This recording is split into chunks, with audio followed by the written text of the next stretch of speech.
Halo guys, welcome back again to my channel bersama saya Hansen di sini, dan seperti biasanya setiap harinya saya akan membuatkan video seputar cryptocurrency. So bagi teman-teman yang tertarik seputar cryptocurrency, boleh aja langsung like dan subscribe. Jangan lupa juga untuk hidupkan lonceng notifikasinya supaya nggak ketinggalan update terbaru seputar cryptocurrency. Oke, apa kabar hari ini teman-teman semuanya? Semoga baik-baik semua kabarnya dan sehat-sehat selalu, terhindar dengan namanya corona. Dan harusnya teman-teman hari ini pada lagi baik ya, karena hari ini kita ada di hari Minggu. Harusnya sebagian dari teman-teman itu lagi liburan, dan juga pastinya moodnya baik karena ngelihat hari ini market kripto lagi hijau ya. Jadi jarang-jarang kita ketemu minggu pagi itu market kripto hijau, tapi hari ini kita dikasih warna hijau. Jadi harusnya moodnya aman-aman aja hari ini. Nah, pada video kali ini kita akan membahas beberapa matriks lagi yang cukup menarik untuk teman-teman tahu, dan pastinya saya mempunyai sebuah pesan yang cukup penting buat teman-teman untuk teman-teman waspadai, karena kita hari ini ada di GBTC Unlock terbesar. Hari ini ada di tanggal 18 Juli adalah GBTC Unlock terbesar. Jadi saya punya poin yang cukup penting saya pengen sampaikan, dan mudah-mudahan teman-teman gak skip supaya teman-teman gak salah paham dan juga teman-teman ngerti semuanya soal apa yang pengen saya sampaikan. Oke, langsung aja kita mulai videonya sekarang. Let's go. Oke guys, seperti biasa kita akan mulai dari coin market cap dulu. Dan pada hari ini secara global market cap kripto ada di angka 1,32 triliun dolar atau naik 3,81%. Bitcoin sendiri di harga 32.100-an, naik 2,2%. Ethereum ada di harga 1.975, naik 5%. Binance di 305 dolar, naik 2,6%. Cardano 1,21 dolar.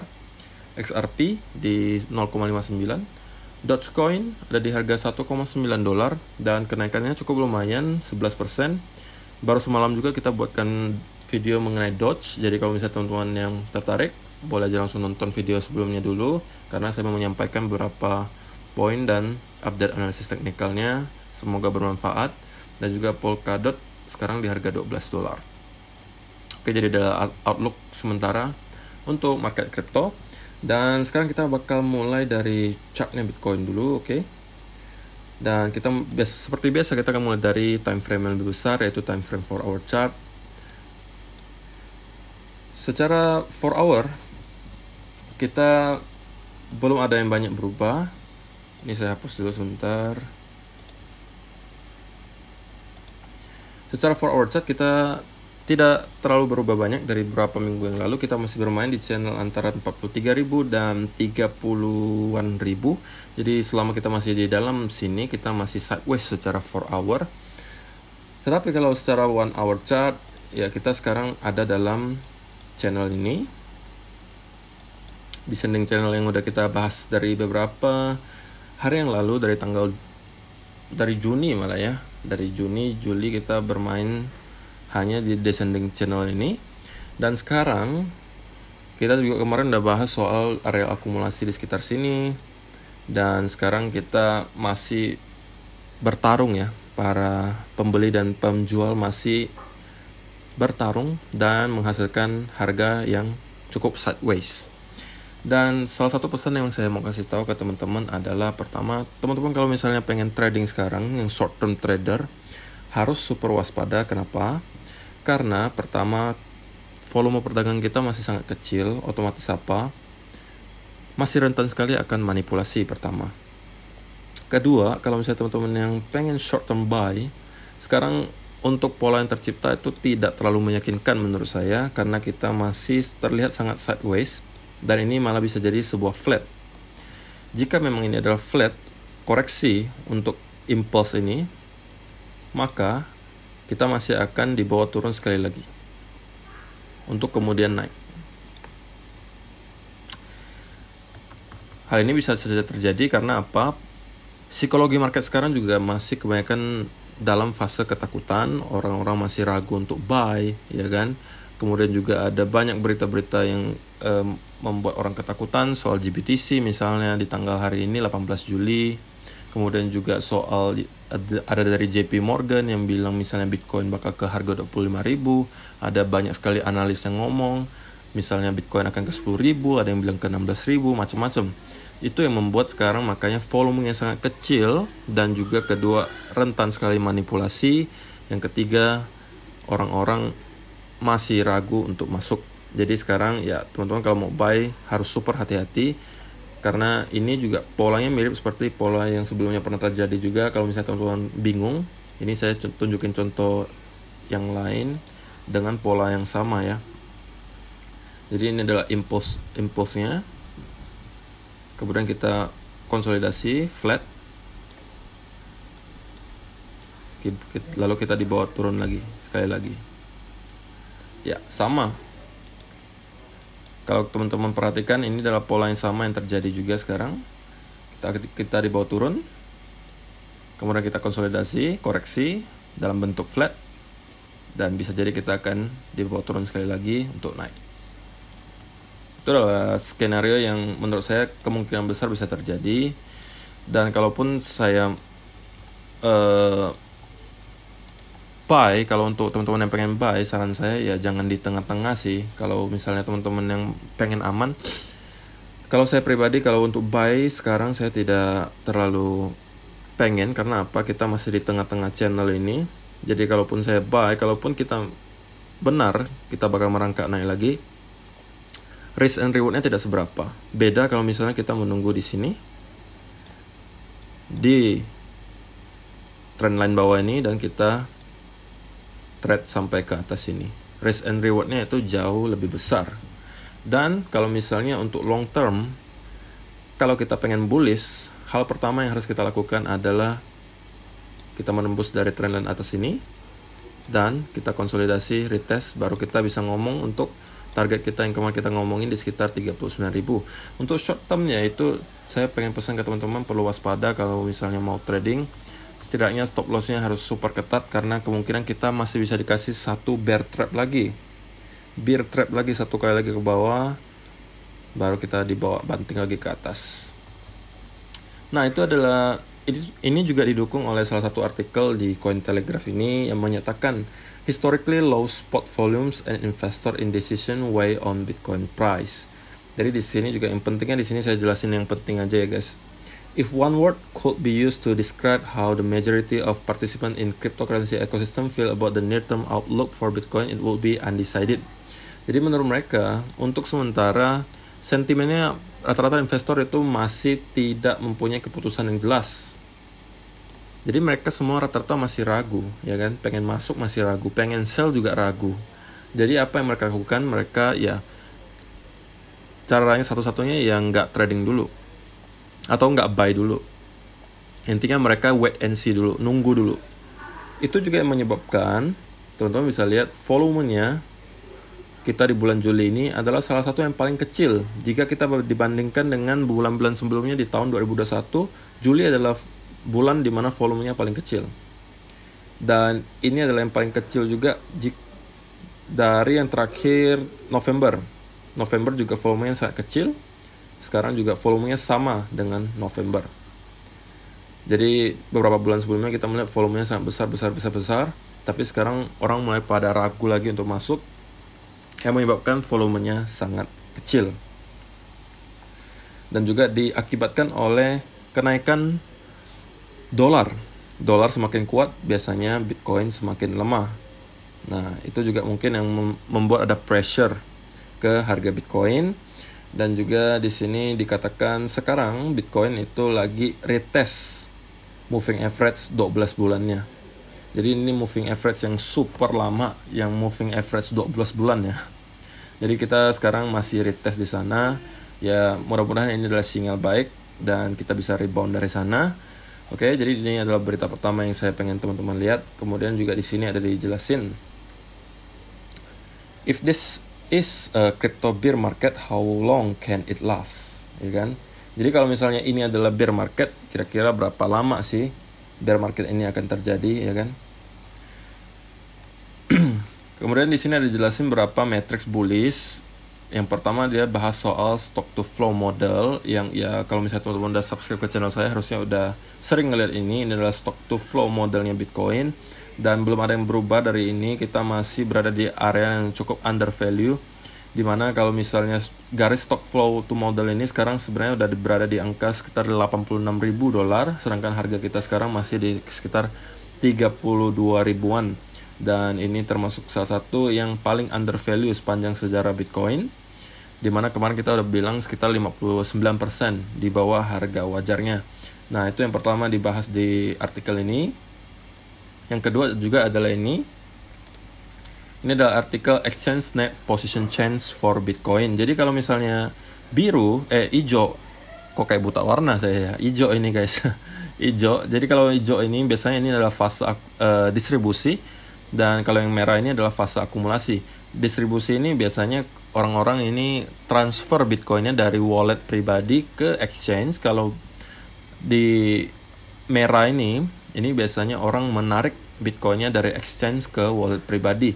Nah, efeknya apa? Kalau misalnya kita menarik dari exchange ke wallet pribadi, maka kemungkinan besar akan kita hold, ya kan, untuk jangka panjang. Tetapi kalau misalnya dari wallet pribadi kita transfer ke exchange, biasanya adalah untuk kita jual.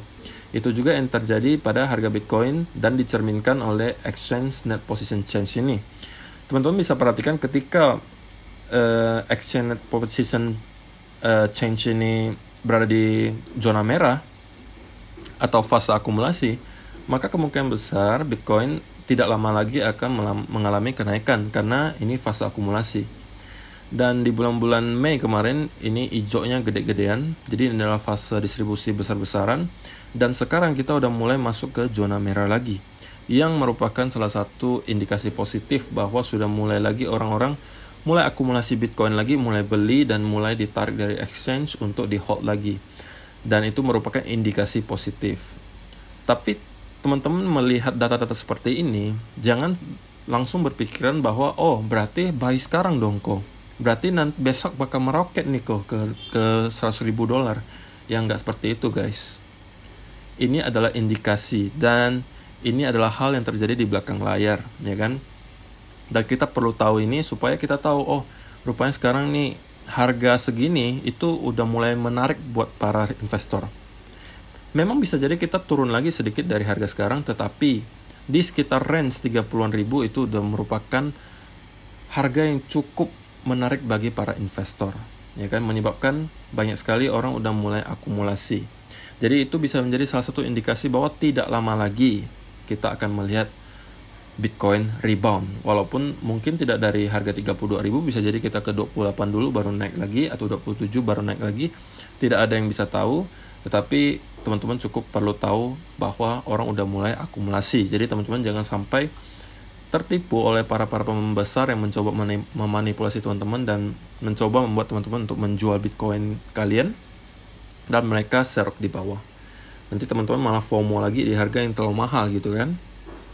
Seperti yang saya jelasin udah di beberapa hari kemarin. Dan menurut artikel ini juga, beberapa bulan yang lalu, kenapa kita terkoreksi cukup dalam beberapa bulan yang lalu, itu rata-rata adalah soal regulasi. Pertama dari China pastinya ya, yang nge-ban para minersnya. Kemudian juga ada soal Binance yang di-ban di sana-sini, yang membuat para investor kripto itu jadinya kayak mungkin ragu gitu ya, atau ngeri-ngeri sedap ngelihat berita-berita di-ban sana-sini, yang berdampak juga pada kripto secara keseluruhan.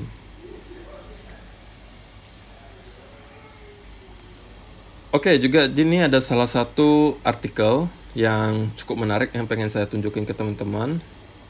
Yang ini. Jadi ini adalah Adoption of Technology in the US. Jadi ini adalah adopsi dari sebuah teknologi di Amerika Serikat. Ini diukur dari tahun 1900 sampai sekarang ya. Dan ini indikatornya ada telepon, ada TV, video game, MP3, bla bla bla. Pokoknya ini teknologi-teknologi yang baru-baru keluar. Maksudnya bukan baru keluar sih, yang sudah keluar lah istilahnya ya. Dan sudah cukup terkenal dan sudah diadopsi di mana-mana. Dan ini adalah persentase adopsinya di US ya, hanya di US. Kalau misalnya teman-teman yang melihat udah di puncak ini, berarti artinya rata-rata orang di US itu sudah memakai barang ini. Salah satunya misalnya telepon, TV, electricity udah jelas ya, cars, dan lain-lain. Nah, Bitcoin sendiri, teman-teman bisa lihat, baru berada di sini. Hanya secuil ini guys. Dan tidak sampai 10% dari adopsi. Ini menunjukkan apa? Bahwa kita ini masih dalam fase yang cukup awal. Jadi kalau teman-teman investasi sekarang, sebenarnya teman-teman adalah termasuk investor-investor yang masih sangat awal yang mengadopsi Bitcoin. Bayangkan kalau angka ini naik ke 20% atau 40%. Ya kan? Ketika Bitcoin sudah diadopsi oleh banyak sekali populasi di dunia, berapakah harga Bitcoin pada saat itu? Pasti udah gila-gilaan. Sekarang kita masih di posisi ini. Jadi dengan gambar ini saya pengen mengubah perspektif teman-teman supaya lebih long term, lebih jangka panjang. Jangan ngelihat harga hari ini, harga 2 jam kemudian, harga 3 jam kemudian, tapi scroll zoom out. Jadi teman-teman harus lihatnya long term. Karena kita ini investasi guys, ya kan? Investasi. Jadi kita harus ngelihatnya secara jangka panjang. Kalau kita lihat chartnya Bitcoin, kita lihat yang weekly aja. Dari tahun 2011 sampai sekarang, berapa juta persen sudah kenaikannya Bitcoin? Pernahkah teman-teman ngomong soal itu? Hampir jarang yang melihat ini. Rata-rata orang ngomong ini apa? Wah bang, hari ini Bitcoin turun bang, dari 32.000 ke 31.000. Wah bakal ngedam lagi nih kayaknya ke 24.000. Bakal ngedam lagi nih kayaknya ke 25.000. Itu yang banyakkan orang ngomongin. Tapi mereka tidak melihat bahwa dari tahun-tahun sebelumnya kita naiknya udah gila-gilaan banget. Dan ini masih akan terjadi di tahun-tahun berikutnya. Karena kita masih dalam fase yang sangat awal. Ya kan? Teman-teman hanya fokus di area yang kecil ini, tidak fokus pada area yang besar seperti ini. Harusnya dibalik, kita harus fokusnya long term, jangka panjang. Bahwa kita tahu, kita akan mendapatkan pergerakan seperti ini. Jadi kenapa teman-teman harus takut kalau Bitcoin misalnya pun turun sampai 20.000, ya harusnya makin senang. Kenapa? Ya bisa serok bawah. Ya kan, makanya saya selalu pesan cicil guys. Dari sekarang cicil, dan cicil. Karena apa? Sekarang orang juga udah mulai pada cicil. Pemain-pemain besar juga udah mulai pada masuk pada cicil. Walaupun kita melihat pergerakan harganya belum kemana-mana. Karena kenapa? Volumenya sekarang masih sangat kecil. Tapi harga sekarang udah dibuktikan dari artikel tadi bahwa harga sekarang itu udah cukup menarik bagi para investor. Jadi pesan saya selalu ke teman-teman, kalau mau teman-teman lagi nyangkut, mau teman-teman belum masuk, atau teman-teman udah buy dari low, pesan saya harus selalu disiplin, harus selalu lihat jangka panjang. Kalau teman-teman yang investasi, jangan terlalu terpengaruh dengan short term noise atau berita-berita jangka pendek atau penurunan jangka pendek. Jangan terlalu berpengaruh karena dalam jangka panjang kita tahu Bitcoin nanti akan ke all time high lagi. Jadi apa bedanya kalau teman-teman buy di sini? Mau buy di sini, mau buy di sini, mau buy di sini, atau buy di sini pun kita tahu dalam jangka panjang kita akan kembali ke all time high. Jadi semua kita akan cuan asal kita punya ketahanan mental yang bagus, kita disiplin dan kita yakin bahwa Bitcoin cepat atau lambat akan ke all time high. Jadi semoga itu bisa memotivasi teman-teman semua dengan beberapa data yang ada supaya teman-teman tetap yakin gitu. Dan tidak panic sell, dan tidak ketipu oleh para pemain besar. Ketika dibawa turun lagi teman-teman panic selling, mereka tinggal serok bawah di sini. Kalaupun kita turun sedalam itu ya kan. Kalau misalnya teman-teman sell di sini, tapi kalau dibawa naik gimana? Teman-teman bakal ketinggalan kereta berikutnya ke atas. Tapi kalau teman-teman buy di sini tapi dia ternyata turun, apa yang bisa teman-teman lakukan? Ya tinggal dollar cost averaging aja. Nyicil lagi, beli lagi, ya kan? Kalau memang nggak punya uang lagi, karena banyak orang ngomong kayak gitu bang, abang ngomongnya enak bang, serok. Tapi duitnya dari mana bang? Ya kan? Orang kalau serok terus habis dong duit saya. Ya udah, nggak usah beli aja, tinggal di hold aja. Kalau beli di sini, kalau lagi loss ya udah di hold aja jangka panjang. Karena kita tahu ke depan bakal naik lagi kok. Ya kan? Kenapa saya tidak saranin kalau yang investor sell di sini? Karena teman-teman akan kemungkinan ketinggalan kereta kalau misalnya kita naik dari sini. Resikonya sangat besar dibandingkan kalau turun. Kalau teman-teman buy di sini tapi ternyata turun, resikonya nggak seberapa. Karena apa? Teman-teman bisa buy lagi di bawah. Tapi kalau naik dari sini, teman-teman kalau FOMO di sini, risk and rewardnya juga nggak seberapa lagi. Cuannya udah nggak seberapa lagi dibandingkan kalau kita buy di sini. Tapi anehnya orang-orang adalah ketika dikasih diskon di harga segini, orang-orang pada bilang, takut bang mau masuk, kayaknya bakal turun lagi. Ada yang bilang ke 20.000 bang, ada yang bilang ke 16. Ya memang bisa jadi benar, tapi kan kita investasinya jangka panjang guys. Dan saya sudah pesan juga, belinya nyicil. Kenapa harus khawatir? Iya kan? Nggak usah khawatir, cicil aja terus. Cicil aja terus. Dan dalam beberapa tahun ke depan, atau bahkan tahun depan kita udah bisa ngelihat Bitcoin ke all time high-nya lagi. Atau bahkan akhir tahun ini. Siapa yang bisa menebak? Nggak ada yang bisa nebak. Kita cuma bisa invest, nyicil, dan nyicil.